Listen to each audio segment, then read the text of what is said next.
Hey guys, Mike the Viking here, back for yet another Rust discussion video.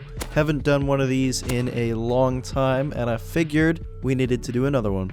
Today we're going to be discussing the various systems that have been in place in Rust, such as the blueprint system, XP system, and finally the component system.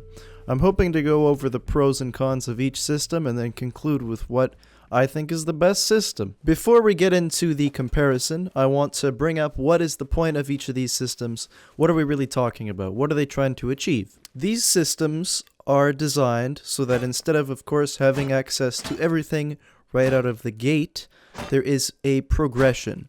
Now, that progression can either be linear, such as the XP, where you earn stuff by doing a certain thing, but you know exactly what you're going to get depending on how much work you put in, or non-linear, such as the component and blueprint. Those systems are fairly random. You could actually get lucky enough and have like end-game loot right at the beginning, or at least maybe a couple items that are end-game, whereas that's pretty much never going to happen with XP.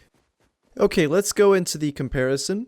So first we're going to talk about the blueprint system. This is a non-linear progression. The biggest disadvantage to this system is that clans had a massive advantage. As soon as you had that particular blueprint, your entire clan had that particular blueprint, which of course is not very good. It was a little bit annoying to grind for the right blueprint, as it was non-linear. It could be a little bit strange that you were able to make, C4 and maybe an M4, but you have no idea how to make a hatchet. Since it's so random, it's a little bit difficult. Now, they did try to counter this, of course, with research tables, but I would still argue that that's not really a perfect solution, and a new system overall would be better. Diving into the XP system, they probably tried to fix this non-linear progression by going to linear progression. So instead of randomly being able to get M4s, it was linear. You had to work for every single item you got, but at least you knew exactly what you were going to get. The cons of this system was that there were not enough ways to earn XP. It got kind of grindy and very, very repetitive. I would say that this is the main argument. Also, it was very, very difficult to level up. I believe that if they made it easier to level up, it would have been a little bit more enjoyable. And then, of course, there was still a big advantage to clans. If somebody in your clan knew how to make a particular item, then they're set. That whole clan now knows how to make that item. Again, unfair to solo players, or at the very least, people that are new to the server on that wipe. Now let's go into the component system. We're back into non-linear progression. You have to find stuff randomly.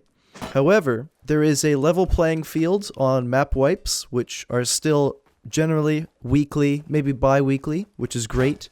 In the previous systems, you had to wait pretty much every month at best in order to get a fresh level playing field. Also, since everybody has every single blueprint unlocked to them out of the gate, and the only thing that you have to look for are the materials, this significantly reduces, at least in my opinion, the advantage that bigger clans have. Now, without a doubt, obviously, if there's more of them, they're going to be looking for more materials, and yeah, there's going to be more boots on the ground. They're going to be able to find more components. But compared to before, there was an additional level of advantage where if, one person had a blueprint, then they all had it. Now, literally everybody has the blueprints, so that's no longer an issue. I say that's a very big plus. Another huge advantage to this system is that unlike blueprints, instead of not being able to make like a hatchet but knowing how to make C4, that's totally wiped. Now you know how to make everything, it's just, do you have the materials that you need? This is fantastic in my opinion. This is a great thing. So it's is actually a mix of linear and non-linear, strictly based on what materials you're able to find. I would say that this system definitely needs some tweaking. I would say that it's a little bit too difficult to find particular components, or perhaps there should be more components available, maybe for the cheaper stuff. They should just break it down so that there's a lot more components available. Now, you might be able to tell, but this is, in my opinion, the best system. After I broke it down like this and thought about it, it's the best. It has the advantages of Blueprint and some of the advantages of XP. The only issue now, as I've said, is just tweaking, just getting it in the proper format. I would say the only thing left for them to be concerned about is how do they add a consequence for teaming up with a big clan. This is something that's going to be very difficult for the developers to figure out.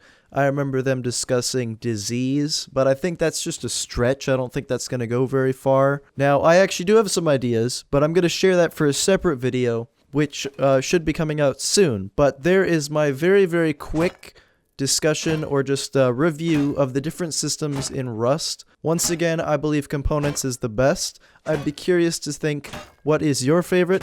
Try to forget about the current state of those systems and just think about like the features of each one. Do you know what I'm saying? Because of course, everything can be tweaked. If you're mad because stuff is a little bit too hard to find right now, that's not really important. That can be changed very easily with like just a few changes. Anyways, guys, that's all I got for this video. If you enjoyed, don't forget to leave a like, and if you're new here, please subscribe. I've got more on the way.